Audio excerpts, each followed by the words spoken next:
Assalamualaikum. Assalamualaikum warahmatullahi wabarakatuh.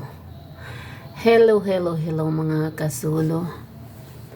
Welcome to my channel. Solo Parent Vlogs. Ang kalabaw. Okay? Ang kalabaw, isang buwang nag-aararo. Yan, at salamat sa Diyos. Nakatanggap na ng upa o yung kalabaw nyo. Ito na. Yan, nakalista na yung mga papupuntahan. Paglalagakan, okay? Pero unahin muna natin yung kalabaw, bayaran. Siyempre, di ba? Unahin muna natin bayaran yung kalabaw. Nasaan na yun? Bayad ng kalabaw. Pakita natin. Ito yung bayad sa kalabaw. Okay? Ito yung savings ng kalabaw. Di ba? Oh, ilang taon na ako dito? 3 na. Magtatatlo na mga kasulo. Kailangan ko man bilhan yung kalabaw ng damit. Wala na eh. Butas-butas ng damit ng kalabaw. Alam nyo ba? Oh. Kita nyo yun? Oh. Damit ng kalabaw. Sige lang kayod. Tapos di natin bilhan ng damit.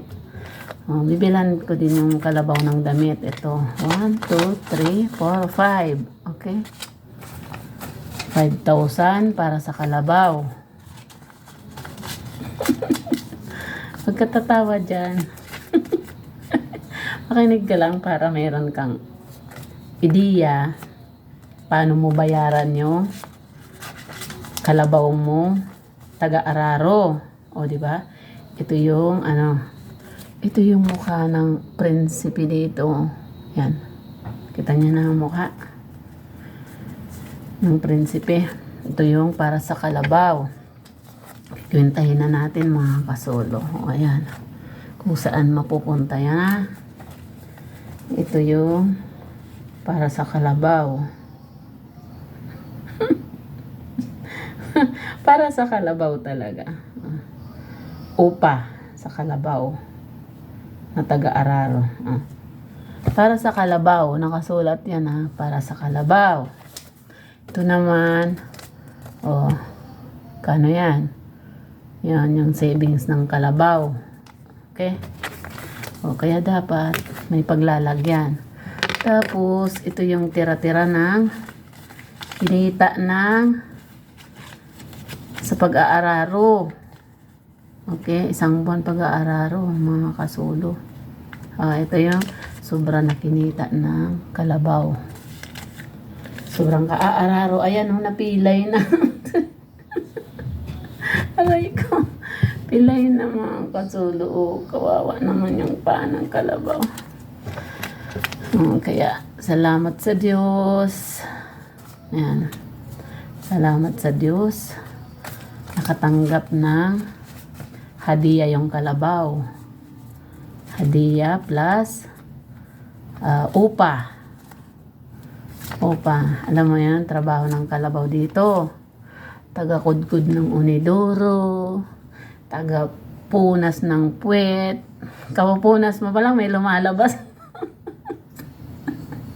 Immune na ako sa amoy. Oh, sa amoy ng tae. Direkta na tayo. Sa amoy ng tae. Immune na ako. Hindi ko na alam kung anong lasa or amoy. Salamat sa Diyos. Meron na tayong kahit pagod, pag natanggap mo yung upa, tatanggal na rin yung pagod natin. Pero kailangan budgetin. Oh, di ba? Budgetin. Ito yung libro di bangko ko, ha? Libro di bangko. Para alam ko saan napupunta yung upa sa kalabaw. Di ba? Para alam mo saan napupunta yung kinikita mo. Kaya salamat sa Panginoon, kahit pa ika-ika pa tayo, kumita na. Ganun lang pagtatyaga. Kung ano yung trabaho ng kalabaw dito, alam nyo lang, talagang kalabaw, trabahong kalabaw, di ba? Minsan 24 oras pa. Kaya higos-tios lang, higos, tios. Ano ba yun? Higos-tios ha. Higos-tios lang kita, mga kasolo. Yeah, thanks God. Kahit pa paano, kumita na naman yung kalabaw nyo. Ay, sorry. Kaya lang, kawawa naman yung paa ng kalabaw, mga kasolo. Tingnan nyo. Paa ng kalabaw, oh. Diba? Sakit niya. Nasakit pa yan, kaya lagi yan nakataas. Diba? Ayan, libro de bangko. Ay, ano? Libro de bangko. Listahan lang yan. Listahan. Walang libro de bangko. Thanks God for these blessings. Lord, salamat Ama. Kung wala ka talagang tiyaga, wala kang malalaga. Okay? Sa susunod na mga araw, may i-reveal ako sa inyo. Tawag nito, paano magtipid, paano mo mapag-aral, paano mo magampanan lahat ng obligasyon mo na mag-isa ka lang, di ba?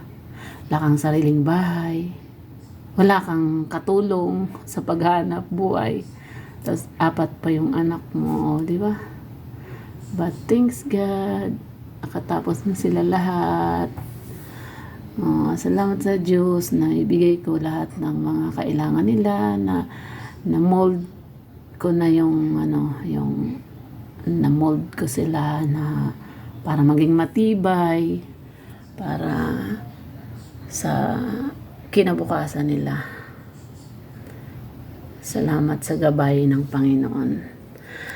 Okay, Ramadan Karim. Kailang araw ng Ramadan? Ha? 18 days? Hindi, 18 di ba nag-umpisa? 18. Yun ang katapusan niya. 18. Tapos 16? 21? 3 days. Hindi. 18, 10, 13 days. 13 days pa lang. 13 ba? Oo. 13 Ay, oo, 13 days. na pala tayo. 13 days of Ramadan. 13 days.